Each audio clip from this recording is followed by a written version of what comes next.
All right, folks. Hey, thanks very much. Just wanted to get an opportunity to give you a quick town hall. We changed it up a little bit in this. We're going to start with some stuff with Chief Moore about what's going on in the world today, and then I'll get up and we'll go through our town hall stuff. But remember, there's opportunity for questions for everybody at the end if you have anything from us. All right, if you guys remember last time, hopefully if you're new, you weren't here, I tried to talk about near-peer competitor from the focus of a China threat, and try to, this is why we do what we do, why we need to be ready, and we spent a lot of time on China and what could happen in the next couple of years. Well, then we realized October 7th, the world is very complex and things happen very quickly.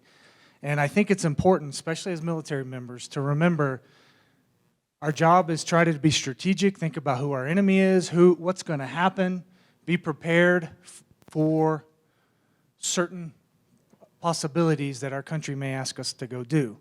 And our job, most of us here are full-timers, is to make sure our part-time force is ready to go do that mission, do that customer service requirement of making sure they have everything they need to do so when it's time to train, we can focus on training to go fight and win our nation's wars and to make sure we can serve the people of Wyoming, to be that sword and shield. So really, real quick, this is a screenshot of this website down here in the corner. So these slides will be shared. Please go look at this. This is something I found, open source, and every one of those dots is something going on that can turn into something pretty big and nasty, and in some places it has. If you watch the news, you know what's going on. October 7th, I think, woke us back up. Hey, the CENTCOM AOR still has a lot going on. Again, take a look and educate yourself on what's happening in the world, because we could end up in one of these spots or a different spot that we're not foreseeing. But when you click on these, when you go to that website, it'll give you a rundown what's happening on. What's the point of conflict there? And other than the areas that the news media likes to focus on, there's other hot spots that can turn real quick.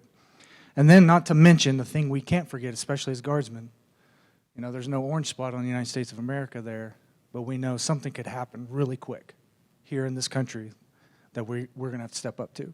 So again, just educate yourself, educate your force. And then next slide. This is the question I want everybody to ask themselves. From a readiness standpoint, are you truly prepared? And we hit this a lot of different ways. We talk to ourselves, to our soldiers, to our airmen. Are you prepared? What does readiness truly mean? This is my quick scratch out of how I think we need to think about this. So number one, individual readiness. This is the cornerstone. I know we've all heard the analogy of, you know, when they tell you about putting your mask on in an in-flight emergency, you got to get yours on first before you can help anybody else. Individual readiness is huge. It has to happen first and foremost. You, as an individual, have to be ready and make sure you're prepared. You got to be informed. We already kind of talked about that. Fit. Fitness isn't just physical fitness. That's a large part of it, especially as a military member. We are required and must be physically fit to do our job. It's not a normal job. It requires things physically that we have to be prepared to do, and we can't break down when our nation needs us because we're not physically fit. Mentally fit. There's a piece there. I think you got to think of that just like you do exercise. You have to keep yourself mentally prepared for things. You have to understand. If you know you're not right, it's the same way you know if you're not physically fit.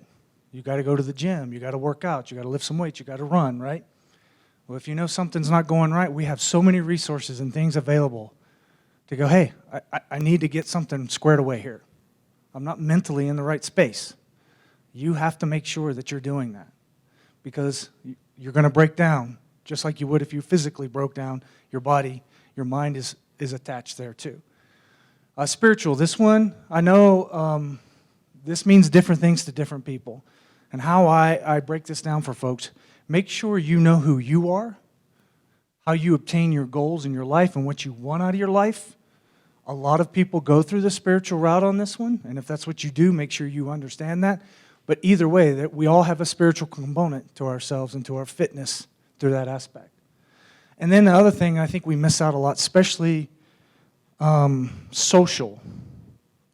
I think we've, especially in our younger generation, have developed this social fitness that is very fragile, especially when your whole social interaction is on social media.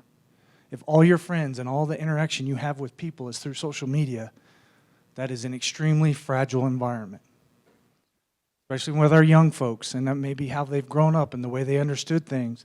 And then all of a sudden, something turns bad there in that social media environment. They become bullied or attacked, or something happens and they get canceled some way. That social breakdown can lead to other breakdowns if we're not careful. So we got to pay attention in ourselves. Do we have the right kind of friends and people in our life socially that support us and help us to make sure that we're the right type of individual, that we're prepared to do what we got to do? So individual readiness is a lot of things, but you got to focus on yourself before you can get to these other ones.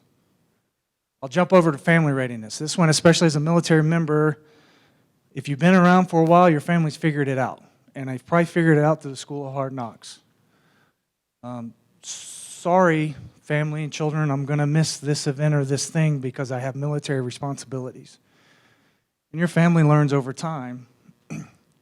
They shouldn't be learning about the first time you walk out of the door, though. You need to talk to your family about what it means. They have to have an understanding of what you do and why you have to do it. And you may have to do it in a couple of days. That's the point of that first slide. Our country and our state may call on you to move quickly. Your family has to be prepared. Do they understand what to do in emergency situations at home when you're not there? Do they understand financial obligations that maybe you're normally responsible for, but you're no longer there? See, this gets hard and complex, and I think most of us have been around a while know this. When we deploy and go down range, we got one job to do, and we focus on that. Back home is where it gets extremely complex and hard. And it's unfair to your family to throw that on them unprepared. Make sure they're prepared that way. And that happens through communication.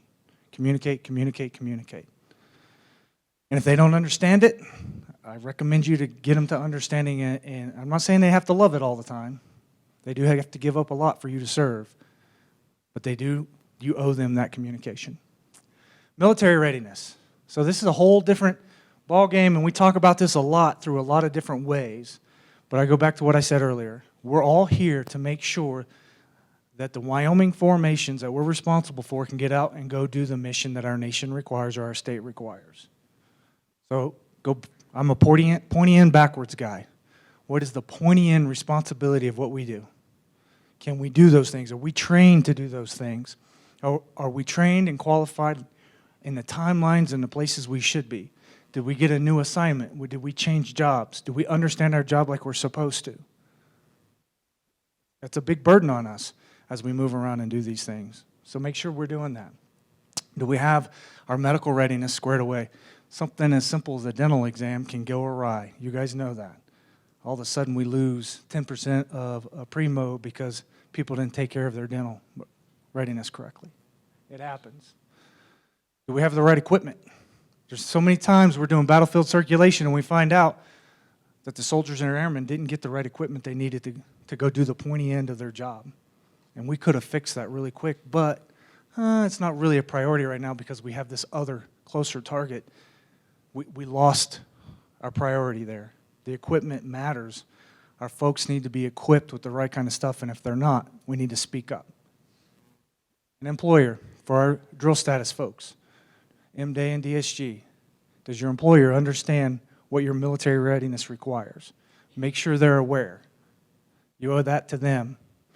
And legally, you're taken care of. So just make sure you're doing that from a military readiness. And I'll say there's a lot more here. This list could be long. You guys know that. But those are the big ones that popped into my head when we put this together. Team readiness. And we're going to get into this, and General Porter will talk about this, but when we talk about cohesive teams, first and foremost, who's your battle buddy or wingman? If you can't answer that question like that, better reevaluate. Who are you supposed to lean on that you take care of and check on, and then vice versa? That needs to happen.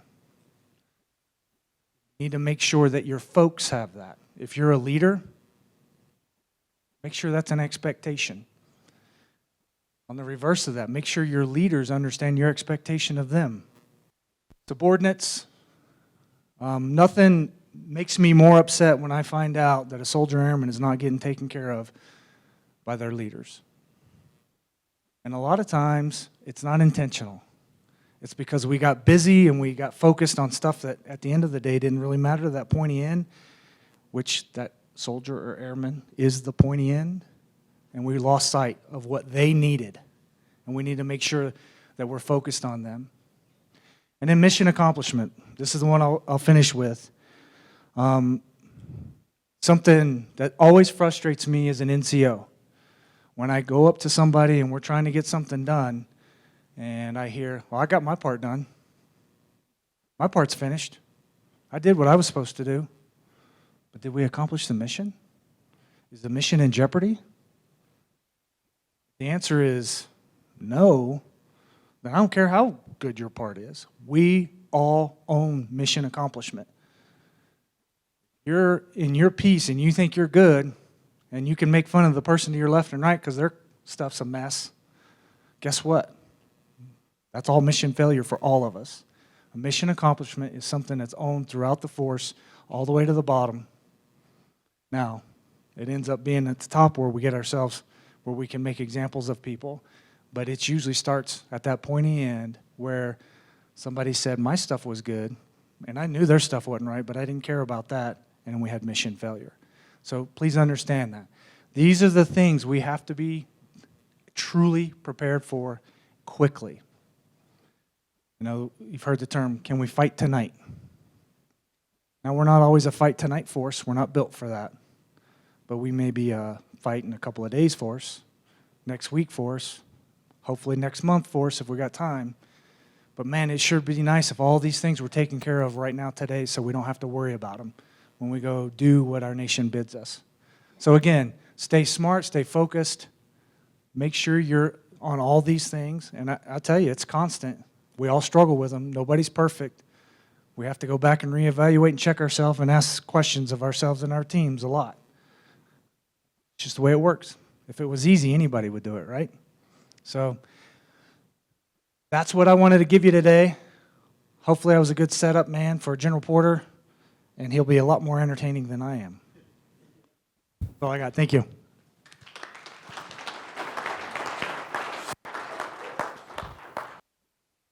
So I think what you'll see from us over the next coming months is probably some more increase in our random force protection measures. We don't do a very good job of telling the force about this. Our employees, I think, often don't get the information. Maybe some of our folks in the PFO and the width and depth of the organization will do a random access measure, and it becomes, frankly, ass pain for you guys, because we'll lock all the doors up and nobody understands what's going on, and people are trying to do work and we don't get it. So that's our job, because I don't want us to be complacent. I don't want that to be us. And we're not going to do a lot of it, but when we do it, we're going to do it well, we're going to do it to standard, and I want to show a lot of spines out there. I want to put the peace in people's heads and the enemy's heads that we are not a soft target. And so I ask for you to help when we do that, to be flexible. Understand, like I said, we're trying to get stuff done day to day, but I think this is important, and I don't think it hurts us, and I don't want us to get complacent. Does that make sense? We get going? All right, cool. Hey, listen, I always wanted to start with who we are and what we are. I talk a lot about the priority of in strength and building cohesive teams. But as I was sitting and listening to leadership conference this weekend on the Army side, it sort of came to me that I think sometimes that priority comes off as the end-all, be-all. I mean, we're here to do cohesive teams and strength. No, that's the priority, because what we got to do is that mission, which is provide ready and professional personnel and formations capable of winning the fight in competition across all domains, saving lives, alleviating suffering, and protecting property in support of civilian authority wherever the president or the governor may designate. That is our purpose. The priority help gets us there, because I will tell you the one thing that is dragging down our ability to meet that mission is a lack of people. Our T ratings, it affects our personnel ratings. I think you could probably draw a line to our R ratings. That's how we measure things on the Army side in terms of maintenance, our ability to do maintenance, our ability to train, and the amount of people that are deployable. So the priority is there for us to decide if we've got two competing things, what's the one that gets after achieving in strength and building a cohesive team? That's what we should pay attention to. It's not an end of itself, and I don't know that I've done a very good job of pointing us back to the mission, what our purpose in life is, and that's for all of us. So I just wanted to bring that up again and just make sure I'm clear on that, because I think a lot of, that doesn't, achieving in strength isn't why we joined. I mean, that doesn't resonate with us in our hearts. That's just a priority for us. The mission, the sword and shield, what we do, that's what we got to keep in front of us. Cool. All right, next slide, please. I told you strength, so I'll talk to you about strength real quick here. Actually, I think the air is a little bit higher right now. Barry, I don't know if you've got the latest numbers. I think they're a little closer to 94%. Army's sitting right where they're about 93.7.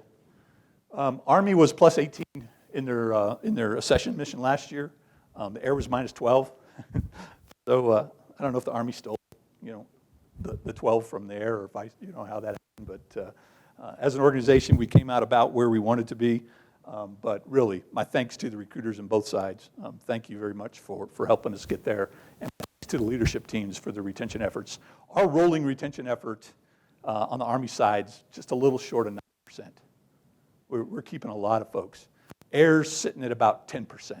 So doing a good job there. We'll see where that goes as it gets out of it, but doing well.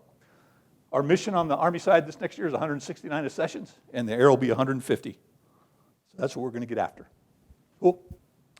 Joint staff, real quickly, excellent Vigilant Guard. We had an opportunity to work with a lot of our state partners. Vigilant Guard was an exercise we did this last summer in June.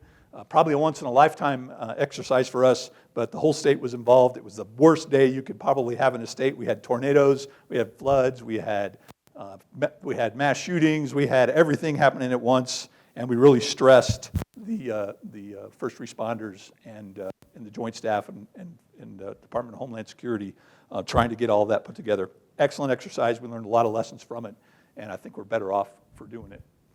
So far, we got 23 search and rescue missions. Our aviation folks continue to do an outstanding job picking up lost hikers and hunters and all that good stuff.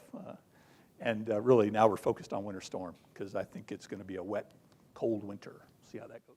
Go. Just a couple of real quick projects. We seem to be doing really, really well on that. Hats off to both services. They continue to work those very hard.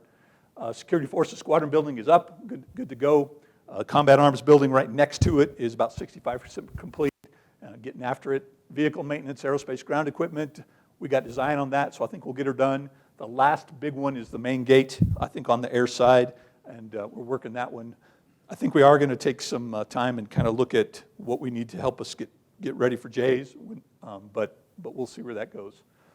On the Army Guard side, I was up in Sheridan about a month ago now. They're breaking ground right behind the armory up there for the VMS, so it's going to go along. We're going to have a new vehicle maintenance shop up there. And then we did get awarded the microgrid project. It says $51 million there. It's probably going to be closer to $63 million by the time it's built. But what its purpose is to provide alternate power for us. If the grid were to go down, we'll have an alternate backup system that will power this building, this headquarters, and our campus here. Important because I'm familiar with how vulnerable the grid could be. We don't got power. We're in a bad shape. So this will be pretty cool. I think there's about 10 states across the United States that are getting this capability, but we will too. It's going to go out there behind the maintenance facility on that land that we lease from the base over there. So it should be pretty cool. It should be photovoltaic and I think natural gas. Should be pretty cool. Go ahead. Camp Guernsey, we got runway construction up there. The ASP supply point, really a building that they've needed for a long time. We cut the ribbon on that. Really a nice building. The team ought to be very, very proud. Unaccompanied barracks up there, another 120 spaces. They've broken ground on that, and it's moving along. And then we did approval for the fire station and air traffic control center up in Guernsey.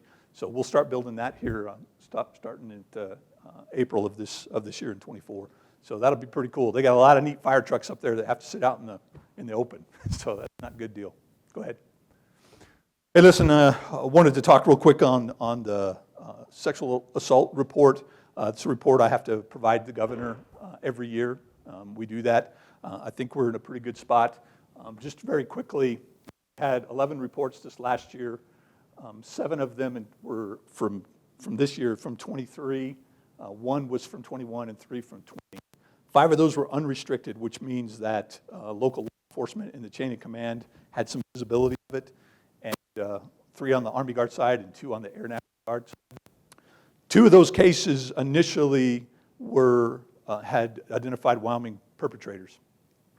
After the law enforcement looked at one of them, they determined it wasn't a sexual assault, wasn't assault at all, and ultimately it didn't result in any sort of action taken. The other one is still being looked at by local law enforcement. So we'll see where that one brings. Great relationship with Workforce Services, gives us an alternate set of folks for resources. The IPPW, Mrs. Mulberry's team, sitting pretty close right there. They continue. I think we got one more person coming on board this year, and they really are starting to be able to get their feet on the ground and start helping us see ourselves going forward. So good stuff. I think the thing I would want to leave is the 3 things that we have on this is we take care of our victims. The team does a great job of making sure that our victims are taken care of and receive all the services that they need. Our focus has got to be on prevention. And that's not prevention of just sexual assault and sexual harassment. It's suicide. It's discrimination. It's all those things out there that kind of tear us apart as a society or as a formation. Anything that is corrosive that way, that's our focus, is prevention. We don't want it to happen.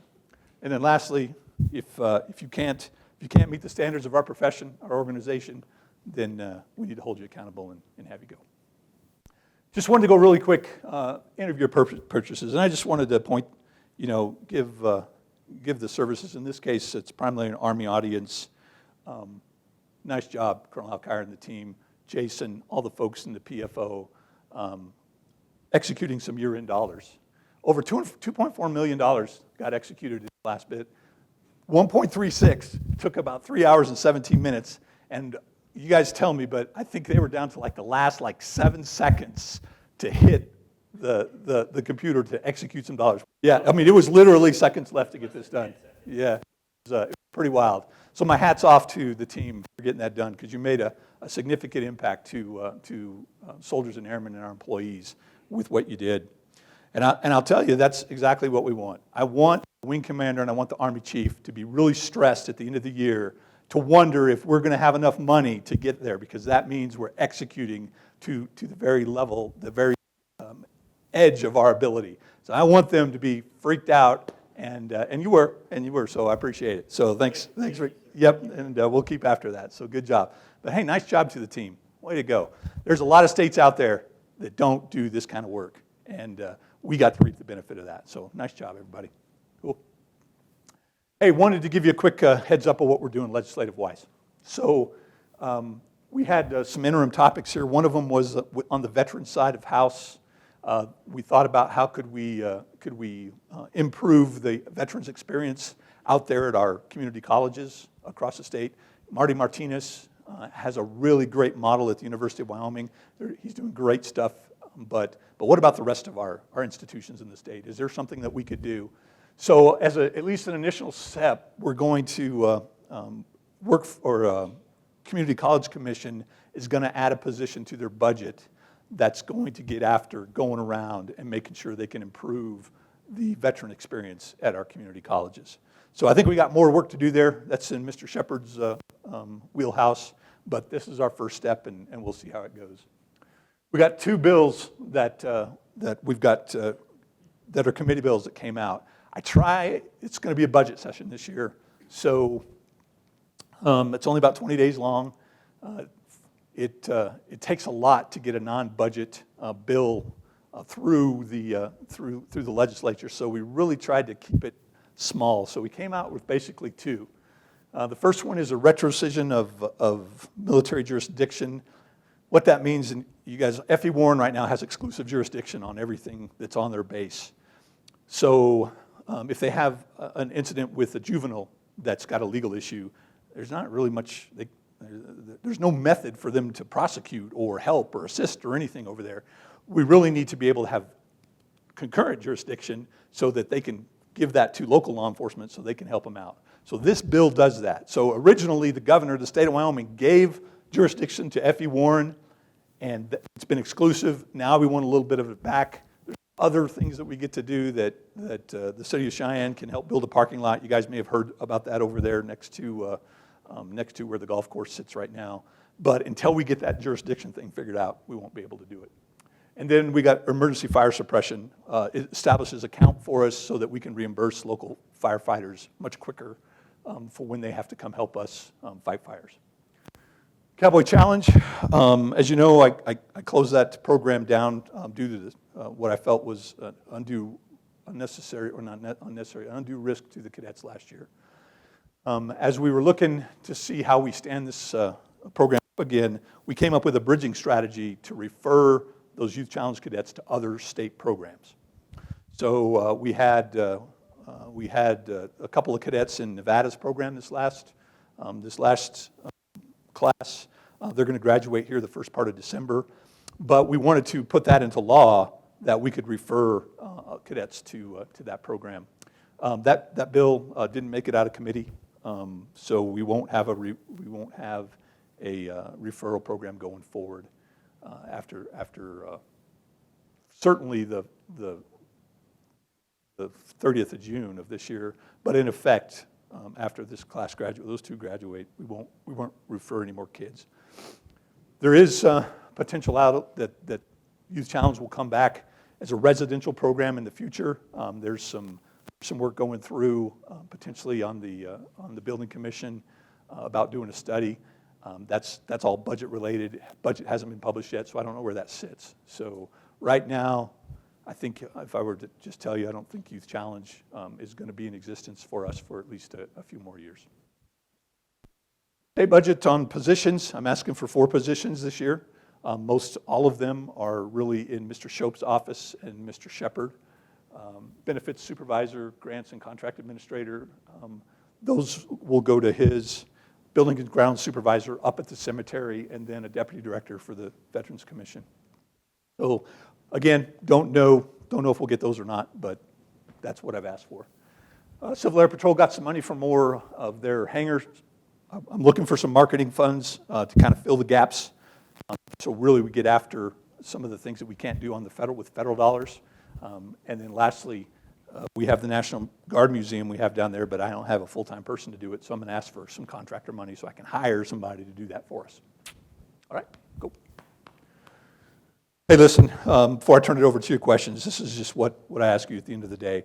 I've talked to you about the priority of what we got to be the sword and shield, and that's to bring folks in. My ultimate goal is that when young men and women, when our residents out there are thinking about how they want to serve the state of Wyoming and how they want to serve their country, I want the first thought to be in their mind, the Wyoming National Guard. So I'm spending a lot of time, one of the causes, primary focuses is how we get that message out there. And I need your help. That's what I'd like for you. We need some more folks to help us out. And just like I told you, we can create more 10 shepherds, which I never thought I would ever say that word again. We can create more 10 shepherds that are out there in our community making an impact. That's what we can do. I think we are an outstanding organization. I know I am a better human being for having been serving with you. And I think that's good. The more people that we get an opportunity to do that, the better off we are. So please talk to your folks about being the service of choice here in Wyoming. We did a couple of things to try to help with that. For those in military uniform, we got a $500 referral bonus. And we do it's a pretty quick turnaround on that. So if you're in uniform and you refer somebody, it's $500 in your pocket to get that done. We're also working on the rules that if you extend some time in the National Guard, you will be able to take some of your state benefits and give those to a dependent in order for you to stay, to get after that. And then, what do you recommend? I'm pretty interested in your input as well, in terms of what keeps people here, what attracts people here. I certainly am probably not the demographic that we're looking for.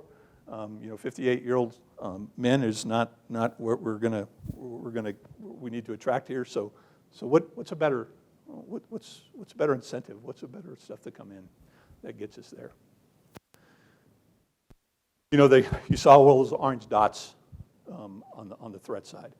It is volatile world out there right now, and I just want all of you to leave here knowing that what you do is incredibly important. The ability for us to serve our state and nation, it makes a difference to our enemy. I mean, they know that we're bought in and that we have capability to defend ourselves and potentially to threaten them if it comes down to it. It's oftentimes I lose sight of that, and I don't want you guys to. What you do is incredibly important, so thank you for what you do. Okay, folks, I think that wraps up my piece of it. Any questions out there that I can answer for you? Anything that's on your mind that you want to launch my way? I'd be happy to do that if anybody's got anything. Hey, lastly, thanks everybody. I appreciate all you do. It is a privilege to work with you and serve with you, and can't think of a better organization to do that with. So you folks have a good, happy holidays, and again, thanks for what you do. Out here, right for the brand.